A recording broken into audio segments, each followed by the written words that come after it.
see that just random on the street they sell this military uniforms and military equipment. I really like to go to Norway this time. Yeah, it's nice. Welcome, yeah. Cool. It's not as hot as here. It's not here, you have to be careful, with everything. Right. You have to yourself. Yeah. I like it. For you too, it's okay. These people from the city, they like your people. Yeah. Because we live over there. Anyway, you want to help? I'm gonna go. You want something? No, it's No. fine. We have Okay, have a good time. Thank you so much. People are just very friendly here. They seem to just want to help you all the time. Like the guy we just met back there, he was just stopping and wondering if we needed any help, and it just shows how hospitable the Kurdish people are.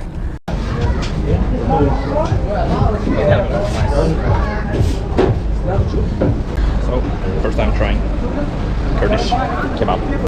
This is one of the best falafel kebabs I've tried. Really? Yeah, it's amazing actually. Clock. Yeah, the Big Ben. We still from London. Yeah. No, London actually is still from here. I think London got inspired from Erbil. You know the Babylon Gate? Yeah, I know. The original one is in Berlin Museum. Is it? Yeah, the No fake way. one here. Yeah. That's cool. It's ironic since Babylon is actually from here, this region. Yes. You are like in Mesopotamia land. Yeah, this is Mesopotamia. The first civilization in the world. Quite One of the bizarre. first civilization in the world. Yeah. This is the tower. Yeah. This is the tallest tower gonna be in Iraq. Oh, is it? Yeah, the tallest tower. But it's still under construction. But I heard you have the tallest tower in Iraq in Suleimania. Is that correct? This is just a few heard years it. ago. Oh, Yeah, okay. we are in challenge right now. Yeah. This is like the tallest one right now, but it's still under construction. One of the things, Kurdistan Yeah. ranked it as one of the top 50 city in the world. That's amazing. It's more safety than Paris. It's Yeah. more safety than Berlin. Yeah. It's more safe than San Francisco, Yeah. San Diego. Like just walking in the middle of night, no one gonna care about you. Right? I feel you can almost leave your phone on the ground and it will stay there Exactly. until you Or maybe come someone back gonna again catch the you, next day. try to calling of it. Yeah, like know? just to help you to Yeah, get to it back, help you. like give it to the police station or something.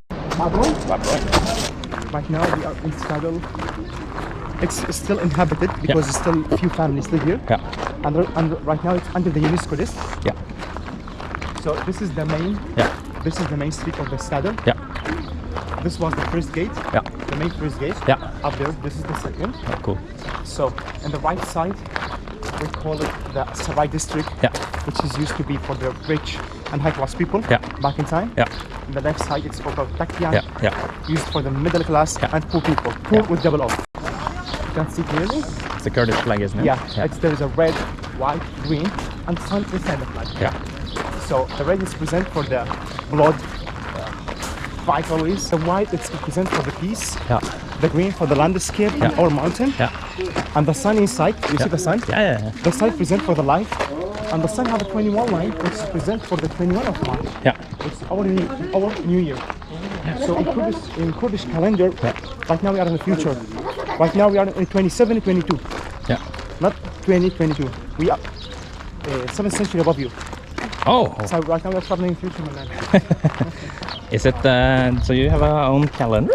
Yeah. You follow our own calendar? No, we follow the regular calendar right now. No, I see. Yeah. It's very, very interesting. So literally they use a thick wall between 30 to 50 centimeter to make isolation during the summer and winter. Yeah. And also they use a rectangle window. You see behind the tree, rectangle tree, to block the sun light as much as possible to not come inside. Yeah. Wow. And there is another technique where there is a small window up this big window, which is during the summer, the air hots going up and going through these small windows. Yeah. So it was good techniques. Wow, that's And there good is engineering. Yeah. And let's go around and show you the high class people. The man, the brother, the son, inside, there is a man of the door. So they're gonna running to open the door. Yeah. But the woman gonna use the right one to then knock the doors. Yeah. The woman gonna open the door. Yeah. So it's that kind of privacy. Ah. But I think it was good for dating also. Yeah, definitely. Then you know which gender is coming. Hello. Like honestly, I enjoy these countries in this region, much more than European countries. Traveling in Middle East, it's kind of another level of traveling. It's up in your eyes. Yeah. You know, it's mind-opening. And it's mind-opening. People survive all war. So it's basically a Turkmen cultural house. Everything comes from Turkmen culture. Kind of. They have influence from the Ottoman Empire. Ottoman. Yeah. But I feel everything in the Middle East and also part of Europe has very much influence from Ottoman Empire. They controlling large area for 5th century. Yeah, so they get. And this is the King Faisal, the first King Faisal. Yeah, I heard about him. He was the founder of the Iraqi family royal. You know, the Iraqi royal family. Yeah, exactly. He was the first president. Yeah. And then he's Malik Ghazi. He was the second. Yeah. And the third is the second Faisal. Yeah.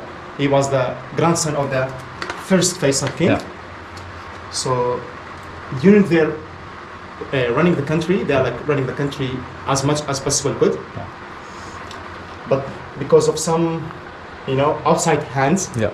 So this guy is Abdul Karim Qasim. Yeah. He was copped against the royal family. Yeah. And killing them. Yeah. So we have a new chapter, which was the Republic chapter. Yeah.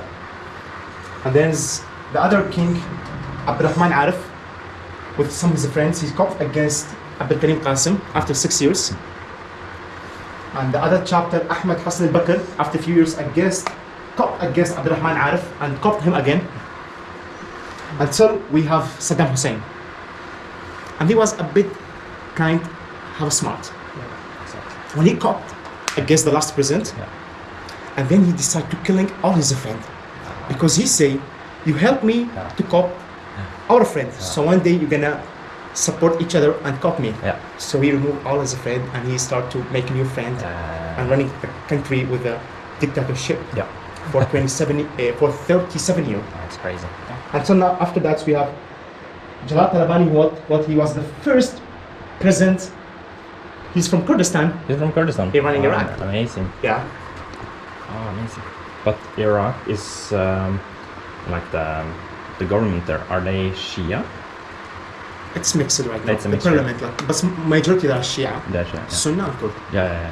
A few minority, like from Christian, Yazidi. Yeah, I know Yazidi. Yeah. It's very complex parliament. Very, very complex. Complicated. And this is like another the TV. Still remember that TV from your mother house? Yeah, of course. Mom, I miss you. I still remember. Amazing. With like four channels on the TV. I think I was remember us too. I have it only two. Edit. You're rolling to have the perfect, the perfect image. Yeah. Yalla. For all these photos, archives, and this is his certificate when he was a young army in Iraqi Republic Army. That's this. This is from the Ottoman Empire. Yes. This is called Tarbush. Yes. It's very like Ottoman Empire. Yeah. So all these cultural houses are just free to enter. Yeah. That's amazing. Yeah. Because if you want to be in UNESCO list, yeah. you're only allowed to change the material or use new material between 10 to 20%. Yeah. Amazing. So you should excavate for the original material and rebuilding these houses. Yeah. If not, you are not anymore under the UNESCO list. So this citadel, I think the construction start in beginning of 2000. Yeah. But it still need around 15 years. And it's gonna be like they're gonna use these houses. It's gonna still exist as a house, but they're gonna change the function of it. They're gonna change a function like as a hostel, restaurant, like some souvenir shop. Yalla. We should document something about these uncivilized people. Spread the rumor about this uncivilized. So excuse me, I'm not a blondie. I don't have blue eyes. I'm typically Middle East face. I don't know where is that? Here? Shadow is perfect. Choose the angle, the best angle. You're the photographer. I love the sun. It's sauna. chat together. Yeah, guys, I only have 2 hours because I should catch up my flight to New York, back to Manhattan. Yeah, exactly. Back to the civilized people, the the civilized country. trip, right? Yalla. Yalla. So right now we are in Erbil Citadel, which is considered one of the first inhabited place in the world. Yeah. It's about between 5,000 to 6,000 years ago. Yeah. And there's still some family live inside the citadel. This citadel, back in time, into Assyrian Empire, and they're changing to another empire. And right now it's located in the heart of, like the heart and the center of Erbil. And there's a circle, and the total area is around 182,000 square meter. When the citadel gets full of people back in time, though, so the people of the citadel, they start to move down, and they're living in the buffer zone, like around the citadel down. And right now it's in Kurdistan, Iraq. Kurdistan, Iraq. So let's give you a brief about Kurdish people. Yeah. So we have our calendar, by the way, and we are in the future right now. We are 27, 22, and your regular calendar, you are 20. Our population, we are like about 50 millions. We are the biggest ethnic group in the world. We have our culture, flag, language, history, but we are not like with our geographical location. So we are without country, the biggest ethnic group without country. So nowadays we are divided into 4 countries.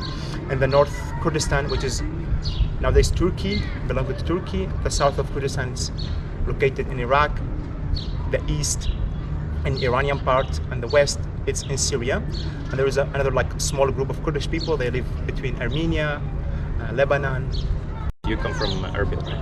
Actually, I'm coming from very small town. It's about hour and a half far from Erbil, which is called Akre. We have a beautiful mountain. It's like small Mardin. You have been in Mardin in Turkey?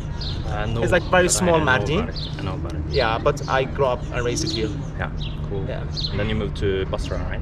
Yeah, back in 2000, between 14, I finished high school, and for some reason I went to have a gap year to rest from the studies. So I found myself, oh my God, it was my first time going in airport. I was 18. Wow. I have 2 baggage. Oh my God, I'm in airport, so I'm just flying down to the south of Iraq, and the first stop I put it in the Basra. Oh my God, it's like a sauna. Yeah. But you know, it's good idea. You have free sauna. You should not pay money for gyms, blah blah blah. You're gonna have free sauna. It's like us every day here. Yeah, and from that time until 2017, I was like working kinds like different fields. Yeah. And I working between Basra, Baghdad. Yeah. And in 2017, and then in 2017, I decided to back to home. Yeah. Actually, I was not. My mom decided you should back home. Oh, really? Yeah. I'm studying. Actually, okay, I'm coming here, and I applying for architecture school. Yeah. And I love it, the majors. And the good news, within next week, I'm gonna graduate. Yeah, that's amazing. Would you say that the life in Basra and Baghdad were better or worse than So here actually, Iraq always, Kurdistan? I think the West have kind of misunderstood about Iraq special, because they always showing the negative side of the country. Right. I'm gonna talk in Kurdistan and Iraq in general. They always show the negative side of the country, and people are still alive, and everything not perfect, but everything going well. Yeah. Hopefully, hand in hand, with our civilized friends coming from around the world, we're gonna break the stereotypes. Well, that's our plan here. So because we got a very good impression of Iraqi Kurdistan so far. Like it's just good vibes here for us. Like, And we have like people are so friendly. people, the cultures, the peoples. We have a good natures. Yeah. Amazing mountain, and we have a cave, very famous cave here. Yeah. It's called a Chandra Cave. You know the Neanderthal human? Yeah, I think I heard about it. They live in Kurdistan mountain. Oh wow. Neanderthal human. Cool. Yeah, they found beginning in 2000. They found some skeleton body of the Neanderthal human, which was like the height of the human. I think around like very tall person. Yeah. Maybe like sometimes they told like in his skeleton maybe one family of the wolf could live inside. Just imagine how it's big. The Kurdish people run to the mountain, back to the mother of natures, which is the only when she's like, we like explain the mountain as like our mother, you know, because we're running to the mountain, and no one can know no enemy can catch us in the mountain because we are mountain people. So from that time we say no friend by the mountain. Only like our best friend the mountain. So that's why I'm mountain boy is to like love to hiking, camping. Yeah. Cool. And the family left in the mountain for 3 weeks, escaping from the regimes and the tourist attacked and from the Saddam regime. But right now we have like the new generation of the young Kurdish people. We are in the, I always say like we are in good side, we are in the safe side. We have our parliament, we're running by Kurdish people. We could freely talk Kurdish in the street, no one gonna like ruling you. Yeah, and we have a government. How was it for you when you went to Basra and Baghdad? Oh my God, it was one of a great, amazing experience, you know? Was it good? Perfect, Okay. But one thing was danger. The weather. Yeah. I heard it's extreme there. The weather. Especially Yeah, it was great, you know, like, oh my God. It was my first time in airplane, you know? Airport. I was 18, flying, jump, and you know, like, going to Najaf and Karbala, it was spiritual cities, and I love the experience to do made there. It was my first time there, and then it was a good experience. So after like in the end of 2015, I went back to Kurdistan. I have like open eye, good experience, good friends. You got a new perception. I saw a Kurdish in the Arabic surrounding in Baghdad and Basra. Okay. Was no problem at all to as a go people, to school there. I think as a people I have friends from both sides. As a people, we love each other, we respect each other. Sometimes some people who's interested in language, we speak the language of each other. I'm fluent Arabic, and the things is kind of the politician side. Yeah. But the people, no, we respect each other, love each other. I have a bunch of Arabic friends from South. So it's more like politicians don't like each other, but the people in itself We love each other. love each other. Yeah. So I always say, brothers. leave the political for politicians. Exactly. That's what solves most problems in the world, I think. Exactly. Cool. You were talking about the reform. There was some reforms with here and Catalonia and Referendum. referendum. Oh God, no, I'm not politics. not political science. I'm not like religion politician. If you'd like, I could talk with you about Actually, we're more political religion, into but without recording. No, but we're more into culture actually. Yeah. And what's special about Kurdish people, because we, like Westerners, we don't know Kurdistan that much, but we know Arabic culture, you know? Yeah. So Kurdish and Kurdistan is a very unknown area for us. Yeah. So right now, let's diving down. Exactly. Yalla, let's go diving a bit down. Yeah.